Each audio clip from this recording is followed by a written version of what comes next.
Bonjour à tous et bienvenue dans cette nouvelle vidéo. Cette semaine, je vous réserve une petite guidance spirituelle. Je te propose d'ores et déjà de te demander si tu vas plutôt être attiré par le tas numéro 1, le tas numéro 2, le tas numéro 3. Évidemment, cette guidance, elle sort aujourd'hui, mais peut-être que tu la verras dans 3 mois, dans 6 mois. Je la crée de façon à ce qu'elle puisse te parler au bon moment pour toi. C'est vraiment l'intention que je pose sur ce tirage, donc elle est intemporelle. On aura d'abord une première carte issue de l'oracle des ors et des ombres de Stéphanie Lafranc, illustrée par Vico, pour regarder quelle est l'énergie vraiment spirituelle qui te traverse actuellement. Ensuite, avec les deux petites cartes ici, en deuxième ligne, oracle créé à la main par mes petits soins pour une journée médiévale, on ira regarder où est-ce que ça travaille. Ici, avec l'oracle de l'équilibre et des émotions de Géraldine Lamuse et illustré par Livia Caruso, on ira regarder comment ça t'impacte émotionnellement. Et enfin, avec les deux dernières petites cartes de l'oracle de la triade, on va aller regarder comment on peut utiliser tout ça, un petit peu le petit conseil de cette guidance. Allez, c'est parti. J'espère que ton choix est fait. Si c'est pas le cas, n'hésite pas à mettre pause. Et je vais tout de suite démarrer avec le tas numéro 1. Pour ceux qui ont choisi le tas numéro 1, waouh! Alors, j'adore cette carte, je ne peux pas vous mentir. La chouette, la gardienne des rêves, l'élément de l'air. Donc ici, on comprend très bien que les énergies sont plutôt désincarnées, sont plutôt de façon assez aérée, voire des choses plutôt en lien avec une forme de clairvoyance par le biais onirique. Est-ce que le monde de tes rêves est actuellement un peu plus intense? Ça peut aussi me parler de ceux qui voient des choses en astral la nuit. Ça peut parler de voyage astral, de décorporation, de monde onirique, de vision. Vraiment là on est sur une optique plutôt clairvoyance, voyage. C'est vraiment l'idée de cette énergie avec cette chouette, en sachant que la chouette porte, de mon point de vue également, la notion de sagesse, la notion de je ne me précipite pas, je laisse les choses évoluer en fonction de leur propre timing, je ne force pas et ça c'est très joli. On démarre après avec l'oracle fait main, évolution, affirmation. Ok. Là ici, ce que ces cartes viennent me dire ensemble, c'est qu'évidemment, ta vision se développe, ta sagesse se développe, à toi de réadapter aussi en fonction de ce que tu perçois de toi actuellement. Et ça se développe pour te permettre une forme d'affirmation. Ici, on gagne confiance. On gagne confiance, on se laisse davantage porter par le monde invisible, par sa propre capacité de clairvoyance, par son instinct, par sa sagesse. La sagesse qui vient pas de nulle part là. On est vraiment sur une sagesse presque ancestrale avec cette chouette. Ok, quelle émotion ça vient nous réveiller? Waouh, ça nous porte. La carte tombe sur le côté énergie, c'est vraiment en train de se révéler à toi pour te porter. C'est magnifique, vraiment ce tirage est très très beau. Ceux qui ont choisi le tas 1, vous êtes des petits vénards, vous êtes des petits vénards. Ok. Ici, cette association de cartes, c'est vraiment pour moi que ton évolution spirituelle actuelle ne te permettra pas de retour arrière, c'est-à-dire que c'est tellement beau, c'est tellement porteur, ça te permet tellement de bouger, mais de bouger de façon saine, de façon sereine, de façon sage, que ça va s'ancrer profondément. Les évolutions de la chouette ici, que ce soit sur ta clairvoyance, sur ton monde onirique, sur ton lien à l'invisible, sur ta sagesse, à toi de réadapter sur comment ça te parle maintenant, ça t'a tellement porté, ça t'a tellement boosté, ça t'a tellement permis de gagner confiance dans ton lien avec ta spiritualité, ton lien avec l'invisible, qu'il n'y a pas de retour en arrière possible. Si tu doutais de la capacité à garder ça, je crois qu'il est temps d'arrêter de douter. C'était magnifique, ce tirage vraiment pour tous ceux du tas 1.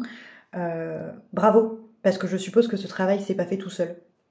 Là, c'est moi qui le rajoute, c'est pas dans les cartes.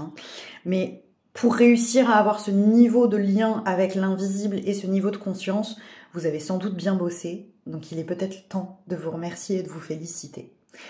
On va donc passer à ceux qui ont choisi le tas numéro 2 ici. Et on démarre tout de suite avec l'oracle des ors et des ombres.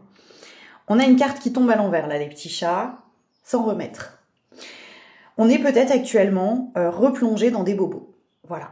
On a peut-être un petit retour de bobo qu'on pensait avoir laissé derrière nous.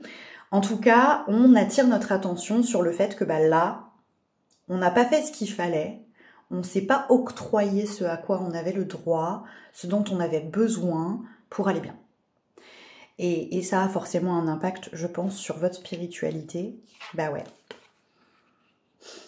Alors bon, les cartes sont très claires, il y a sans doute un lien à l'enfance qui n'a pas été regardé assez près, puisqu'on a enfance ici, introspection à l'envers ici.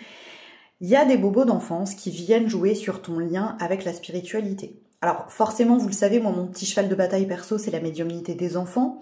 Est-ce qu'on a eu des peurs enfants en lien avec son lien avec l'invisible ou avec la spiritualité qui aujourd'hui empêchent d'avancer concrètement? Si on a eu, je prends un exemple évidemment très commun, mais des défunts au pied de son lit et que ça nous a traumatisé, ça peut avoir un certain impact sur son développement spirituel derrière. Si on a eu des liens avec des mémoires un peu compliquées par le biais des rêves, que ce soit ses propres liens avec ses vies antérieures ou une mémoire de lieu ou autre, ça peut être très très compliqué d'accueillir ses capacités extrasensorielles et donc une forme de spiritualité de façon sereine. Ça peut être aussi des bobos pas forcément en lien comme ça avec les extrasens, avec l'invisible. Ça peut être par exemple un énorme bobo d'abandon dans l'enfance qui fait que aujourd'hui on a peut-être du mal à accueillir sa spiritualité parce que ça pourrait réveiller le bobo d'abandon, par exemple. On va du coup aller regarder émotionnellement ce que ça nous dit tout ça. Culpabilité.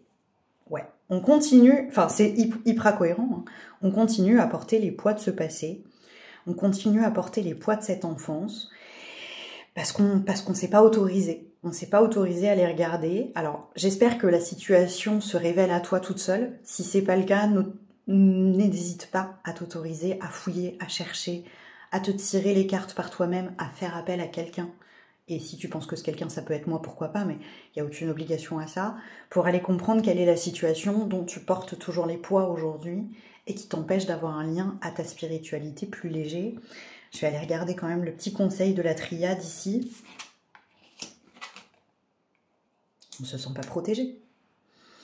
Il y a vraiment, de mon point de vue, un lien à « c'est trop dense, c'est trop intense, je me sens pas protégée, je me sens pas armée pour affronter tout ça, et du coup, pour le moment, c'est en stand-by pour se protéger. » C'est une sécurité, et c'est très joli de se mettre en sécurité. Je n'ai aucune honte à dire que la peur, pour moi, est quelque chose de très joli. J'ai le droit d'avoir peur, j'ai le droit de ne pas me sentir en sécurité dans mon lien à la spiritualité aujourd'hui. Je vais peut-être aller regarder pourquoi, dans cette enfance, qu'est-ce qui me ramène à cette peur, pour enfin peut-être pouvoir l'apaiser et avancer différemment sur mon chemin spirituel, en tout cas ne plus être autant impacté par ces peurs ou bloqué par ces peurs si c'est ton envie, ton besoin du moment. J'espère que c'est clair pour vous, ce du tas numéro 2. Si vous avez des questions, laissez-les en commentaire, je viendrai vous répondre avec cœur et avec joie. Et puis on va désormais s'attaquer au tas numéro 3, et je dévoile tout de suite l'énergie, l'œuvre au noir. L'œuvre au noir, pour ceux qui ne sauraient pas ce que c'est un des principes alchimiques. En fait, dans les principes alchimiques, il y en a 4. Il y a l'œuvre jaune, l'œuvre rouge, l'œuvre noire et l'œuvre blanc. L'œuvre noire, lui, est destiné plutôt à faire référence à l'hiver, le moment où autour de nous les choses meurent.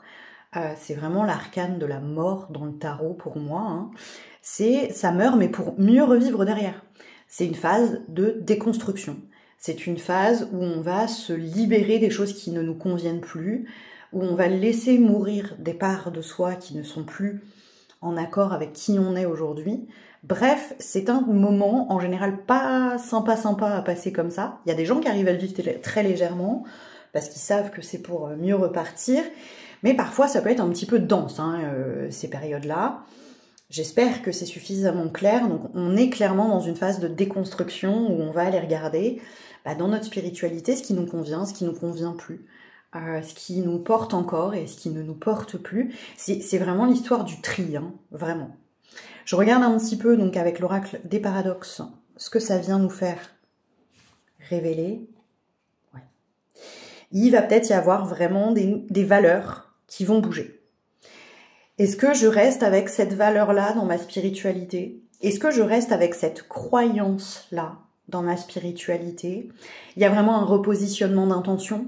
Il y a vraiment un repositionnement de pourquoi je vais sur ce chemin spirituel. Il y a vraiment cette question-là qui me semble évidente pour vous en ce moment, consciemment ou pas, hein, qu'on soit d'accord. Parfois, c'est très très inconscient ce travail-là, mais on se repositionne. Est-ce que j'y vais pour les bonnes raisons? Est-ce que j'y vais avec les bonnes intentions? Est-ce que j'y vais avec des valeurs qui me correspondent toujours? Là, on est vraiment, hein, sur une grosse phase de réadaptation. On est vraiment sur une grosse phase de je remets en question ce qui me va et ce qui ne me va plus. C'est ok d'avoir des croyances qui changent. C'est ok d'avoir des valeurs qui se réadaptent et qui changent d'ordre de valeur. C'est ok de déconstruire certaines valeurs qui en fait nous appartenaient pas, mais parce que éducationnellement on nous a élevés comme ça et du coup on pensait que c'était une bonne idée. Bref, c'est ok et c'est très beau. Par contre, ça peut être très inconfortable. On va d'ailleurs aller regarder ce qui se passe au niveau de l'oracle de l'équilibre et des émotions. Ouais. Là, il y a vraiment l'idée de c'est peut-être pas confortable pour toi. Le message, il est évident avec cette carte qui s'appelle lâcher prise. Je sais pas si vous le voyez bien. C'est laisse mourir. Vraiment, la phrase peut sembler dure comme ça pour toi derrière ton écran, mais c'est un laisse mourir ce qui te convient plus, t'inquiète, ça va bien se passer. C'est vraiment cette notion-là. C'est oui, ça peut être confrontant, ça peut être inconfortable, ça peut être tout ce que tu veux, mais vraiment, c'est une bonne idée de laisser mourir ce qui ne te convient plus. Laisse la mue s'opérer. Oui, ça va peut-être être déboussolant au départ, mais cette mue te portera. Lâche, laisse partir. C'est beau, hein, j'ai des frissons partout. On va quand même aller regarder le petit conseil de la triade. Mais oui. J'ai envie de pleurer, je vous jure, c'est trop beau. Parce que je connais ces phases-là, hein. Je me permets de le dire parce que je connais ces phases-là et que je sais à quel point elles sont difficiles à accueillir. Rien n'est éternel. Le changement fait partie du jeu, l'impermanence fait partie du jeu et cela sert ton évolution. Cela sert le fait de grandir, de s'élever, de pousser, d'élargir, d'ouvrir. Il y a vraiment une notion d'ouverture du cœur ici par l'impermanence. Oui, c'est inconfortable de voir les choses bouger parce que l'humain a peur de l'inconnu. Toi, moi, le voisin, tout le monde. Hein. Oui, cette impermanence peut faire peur, mais mon Dieu, ce qu'elle est utile. C'est vraiment ça ici. J'espère que ce tas vous aura parlé, ceux qui avaient choisi le tas numéro 3. Évidemment, je reste à votre disposition dans les commentaires si vous avez des questions. Je vous remercie infiniment de suivre, d'avoir suivi cette petite vidéo, de me suivre au quotidien. En tout cas, je vous souhaite une très belle journée et n'hésite pas à t'abonner si ce n'est pas déjà fait. Hein. Salut les petits chats, ciao ciao.